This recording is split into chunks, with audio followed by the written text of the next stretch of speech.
ఒకరిని హేళన చేయడం, ఒకరిని ఏలెత్తి చూపించడం, ఒకరిది తప్పు అని చెప్పడం నీతి కాదు. అలాంటి తప్పుడు మనుషుల్ని కూడా తిరిగి క్రీస్తు కొరకు సంపాదించడమే నీతిమంతుడి లక్షణం. కామెంట్ చేసిన వాడల్లా జ్ఞానం కలిగిన వాడా, ప్రతిదాన్ని హేళన చేసిన వాడల్లా మంచివాడా? జ్ఞానాన్ని కూడా కామెంట్ చేసేవాడిని బైబిల్ ఏమనిందో తెలుసా? భక్తిహీనుడు అనింది, అపహాసకుడు అనింది.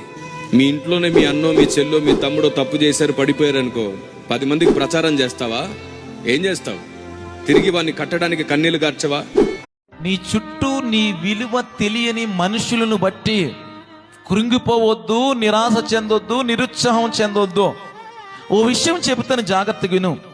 కొన్నిసార్లు నీ ప్రయాణములో విలువ లేని దుమ్ము కణము కూడా ఒక్కోసారి నీ కంట్లో పడి నిన్ను విలవిల్లాడేటట్లుగా చేస్తుంది. అలాగే కొందరు విలువలేని మనుషులు కూడా చాలాసార్లు మాటలతో, వారి చేతలతో నిన్ను విలవిల్లాడేలా